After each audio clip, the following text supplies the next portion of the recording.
Okay, so Apple just dropped something big. Something they have literally never done before. And it could totally shake up the entire laptop world. We're talking about the brand new MacBook Neo. But you know, the real story here? It's probably not what you're thinking. So let's get into it, what this thing is, and more importantly, who it's really for. So I'm sure you've seen the headlines, right? They're all over the place, shouting things like, Apple's most powerful laptop ever.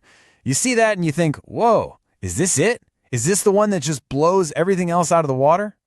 Well, no, that's not the story at all. In fact, that idea is pretty much the opposite of the truth. What's really going on with the MacBook Neo is something completely different. And honestly, it's way more interesting. And that's because this thing is Apple's biggest surprise in, I don't know, maybe years. But it's not a surprise because of its horsepower. Nope. It's a surprise because of its price. Apple is finally making a MacBook for a whole new group of people. So here's the absolute core of it, the main takeaway. The MacBook Neo is not about being the fastest. It's about being the most affordable laptop Apple has ever created. I mean, think about that. Apple is basically redrawing the map of what it means to be an entry-level Mac. And really, this whole revolution, this whole game-changing move, it all comes down to one single number. A number that doesn't just make it cheaper, it completely rewrites the rules. $599. Let that sink in for a second. $599 for a brand new MacBook. For anybody out there who's ever looked at a Mac and thought, man, maybe someday, well, someday just got a whole lot closer. And to really get how huge this is, you gotta look at what it used to be. For years, the price of admission to the Mac Club was basically $1,000. That was the wall.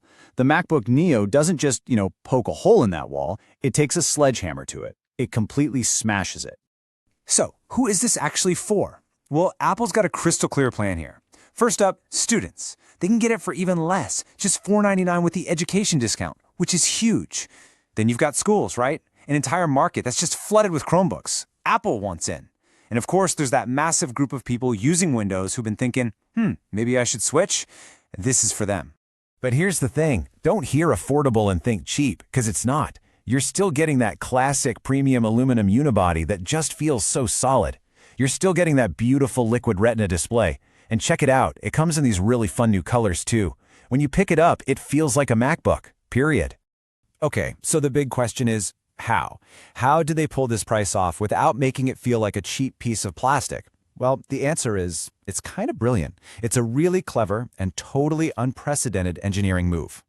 They put an iPhone chip in it. Seriously, the MacBook Neo is running on the A18 Pro chip. That's the exact same processor that's in the high-end iPhone 16 Pro.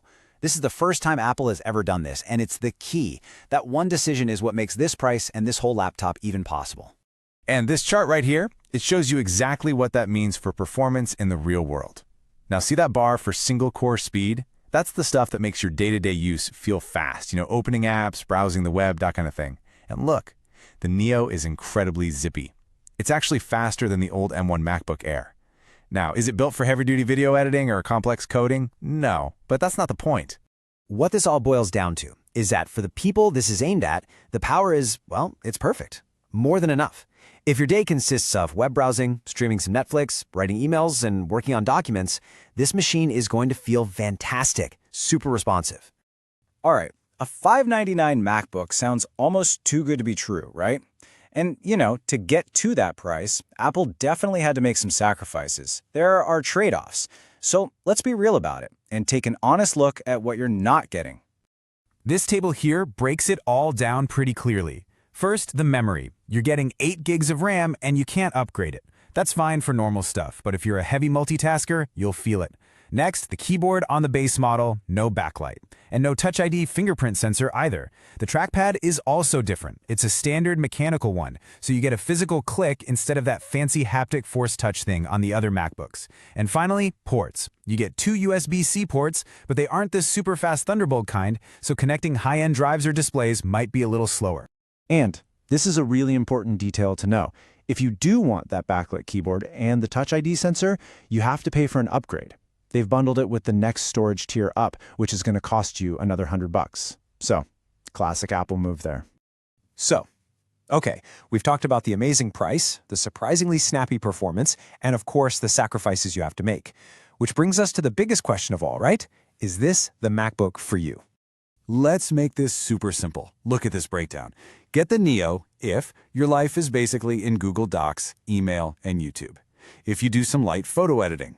If you want that premium Apple feel, but you're on a tight budget. It's a no-brainer.